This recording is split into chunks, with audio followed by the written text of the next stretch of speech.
Colonel Emma Brooks walks into a small supermarket on a peaceful weekend afternoon in Austin, Texas. Wearing a casual white shirt, blue jeans and sneakers, she easily blends in with the crowd of ordinary customers. With a humble appearance, no one could have expected that this woman had spent her entire career defending the country, commanding hundreds of soldiers on the battlefield. Emma enjoys quiet moments, picking out essential items by herself after a long, stressful day.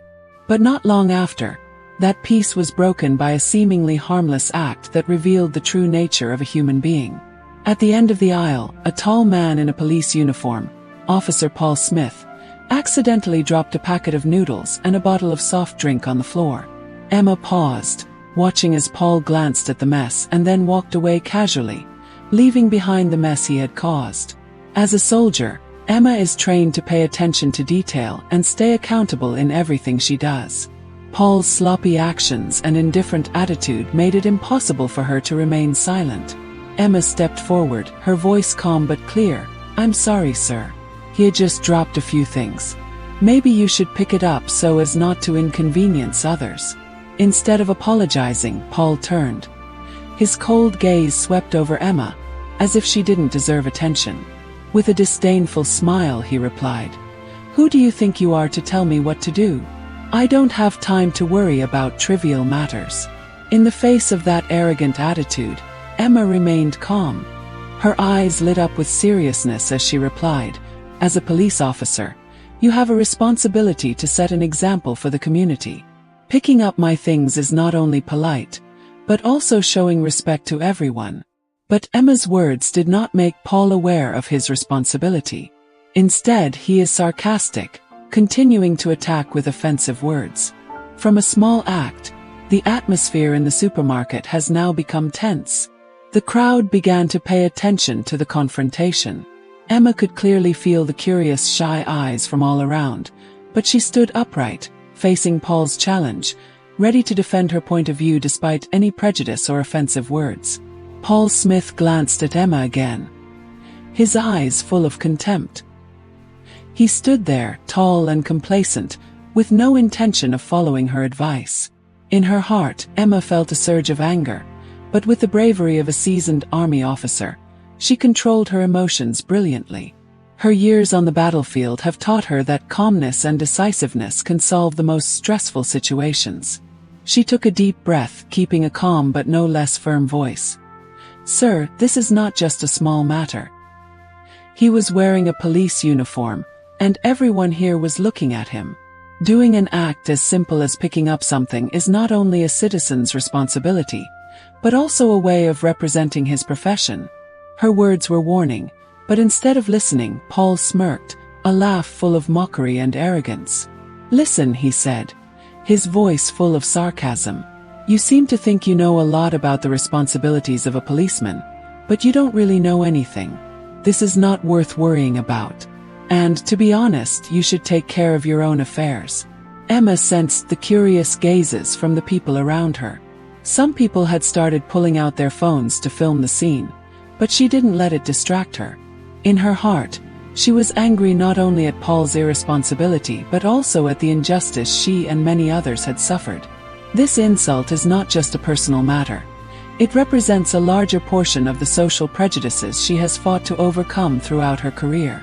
Emma remained still, unflinching. Her eyes gleamed with determination as she looked directly at Paul. "You're judging the wrong person," she said, her voice soft but full of power. "You may not realize it, but the way you behave now will have consequences, not only for me but also for you." Paul smirked, not believing her words. But behind Emma's calm exterior, anger and steadfastness were simmering. She knew that this was not just a small argument, but a moment for her to stand up for herself and the values she had always believed in. In the face of Paul's defiant attitude and insulting words, Emma felt anger rise in her heart, but she did not allow it to overwhelm her calm. Her eyes were cold when she looked directly at him, not flinching in the slightest. Paul still stood there, with a sarcastic smile and eyes full of contempt, as if he was waiting for Emma to get out of control. But instead of responding with anger, she chose to use the reason and bravery of a seasoned commander.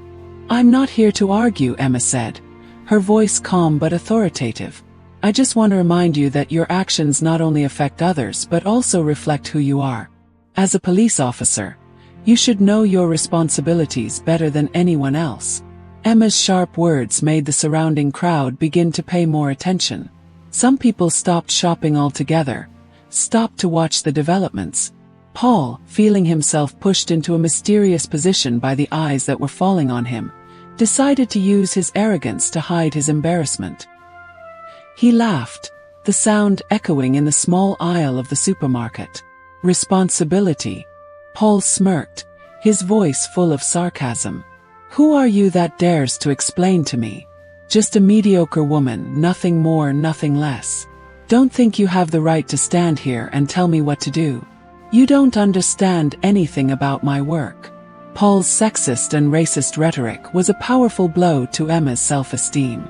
But instead of letting her emotions dominate, she took a deep breath, keeping her eyes steadfast. She knew full well that all her actions at this time could be a testament to the difference between her and Paul, a true leader versus an abuse of power. "I don't need you to understand who I am," Emma replied, her voice calm but weighty.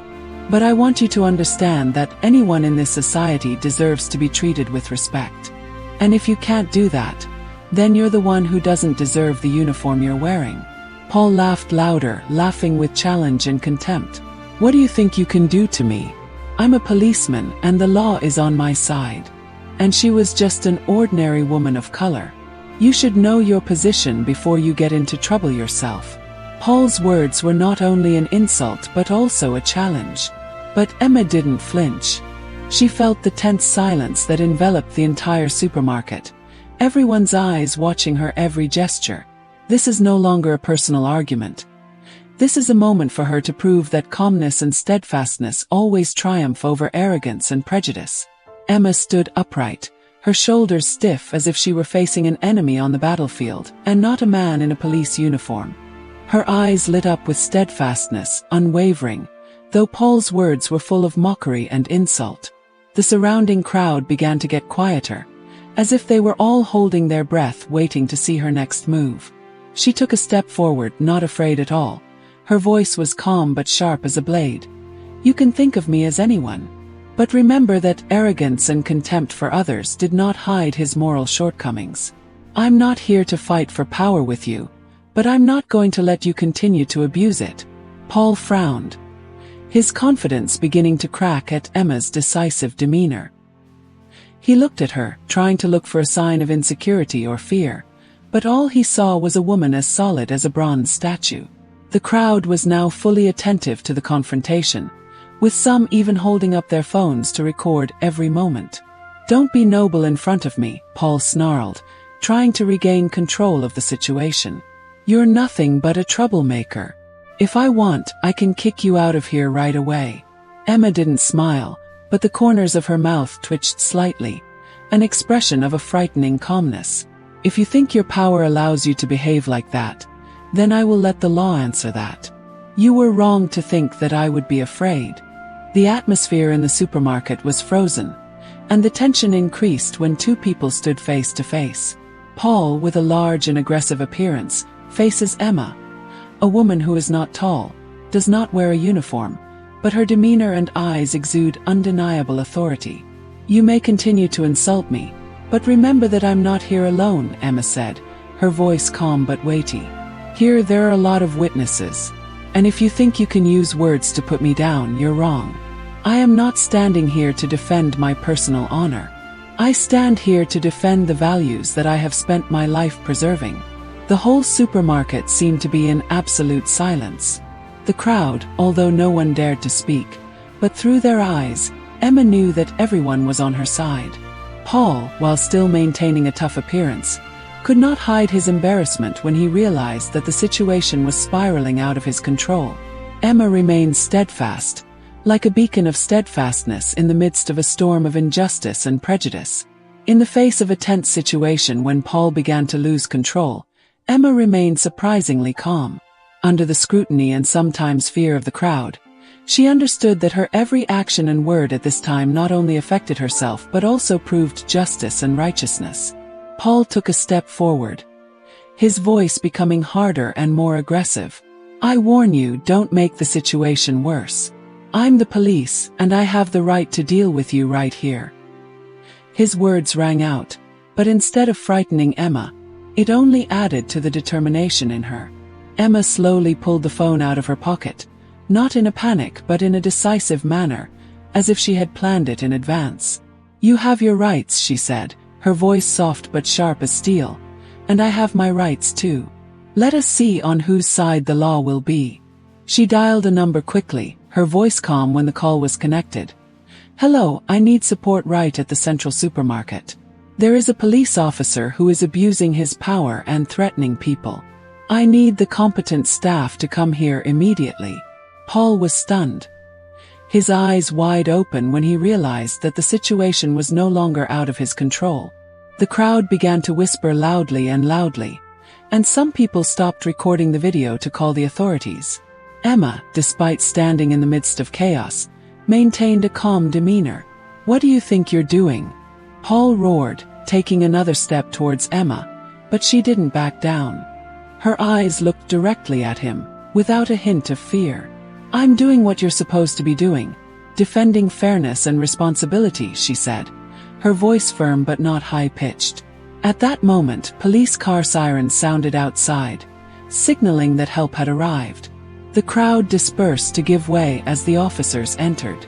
Emma slowly pointed her hand at Paul, her gaze not leaving him. "This is the person you need to consider. All of his actions have been documented and fully witnessed." Paul, who had now lost his arrogance, began to be embarrassed. The confidence on his face disappeared, replaced by confusion and anxiety. Meanwhile, Emma just stood still, calm as if she had anticipated all the developments. She knew that her intelligence and bravery helped her overcome this challenge, not only to protect herself but also to prove that justice always needs to be done justly. When the supermarket doors opened and Mayor Andrew Preston walked in, the atmosphere in the already tense space now became even more serious. He appeared with a majestic appearance, his sharp eyes sweeping through the crowd before stopping at Emma. His footsteps were decisive, like a man who came to solve all injustices. Paul, who had been confused before, was now completely stiff. The usual arrogance on his face disappeared, replaced by a look of bewilderment and fear. He bowed his head and stammered, trying to explain. "Mr. Mayor, this is just a misunderstanding. I don't mean anything, it's just that she..." But Andrew didn't let him finish the sentence. "Shut up," he said, his voice quiet but authoritative, interrupting Paul. "I came here because of an urgent call from Colonel Emma Anderson, a man I have great respect for. His behavior has been reported and witnessed by many people. Don't think that your loose justification can erase what you've done." Emma stood still, her eyes not leaving Andrew. She felt a slight relief to know that justice was about to be served, but her expression remained steadfast, as a reminder that this struggle was not over. Andrew walked towards her, his eyes softening. "Colonel Anderson, I hope you are not injured or harmed in any way. This behavior is unacceptable and will be dealt with thoroughly." Emma nodded, her voice calm but still assertive. "I'm fine, but this isn't just about me. This is about those in power needing to be held accountable for their actions. If I hadn't stood up today, there would have been many others who would have been treated unfairly." Andrew turned to look at Paul, his eyes cold. "You have abused your power, insulted a high-ranking military man, and lost public trust in the police force. You don't deserve to wear this uniform." A female witness from the crowd stepped up, handed her phone with a video recording of the incident. Andrew glanced at it, and his face became even more serious. "This behavior is intolerable," he declared, then turned to the police officers who had just arrived. "Strip him of his weapons and insignia immediately. An investigation will be opened, and he will be subject to all appropriate punishments." Paul, now completely devastated, was speechless as the officers carried out Andrew's orders. The crowd standing outside began to applaud, as a tribute to Emma and the mayor's tough action. Emma, though she did not seek honor, felt a deep sense of relief. When Andrew turned around, he spoke to her, his voice full of respect.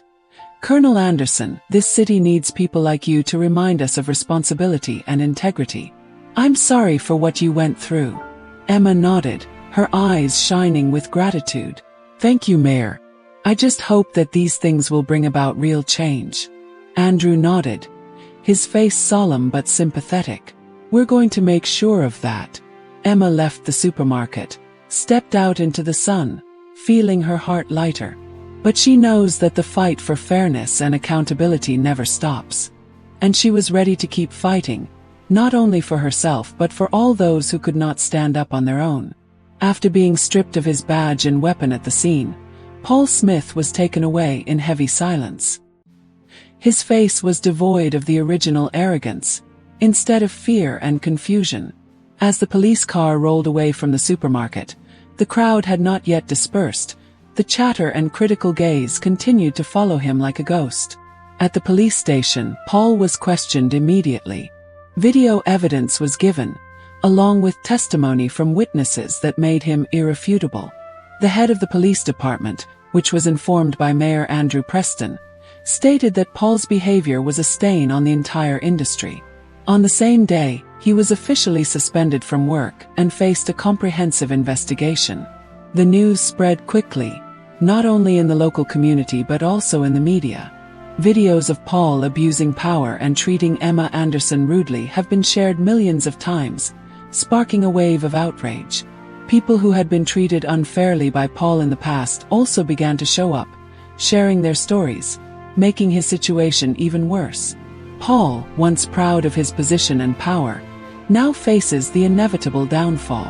People who used to know him began to alienate, and former colleagues showed disappointment. In the small house where he lived alone, Paul sat with his head down, clearly feeling the weight of the mistakes he had made. Meanwhile, Emma Anderson continues her life with humility and determination. She did not seek attention at all but received countless thanks and admiration from the community. Her actions not only forced Paul to pay the price, but also sparked a larger discussion about responsibility and ethics in law enforcement.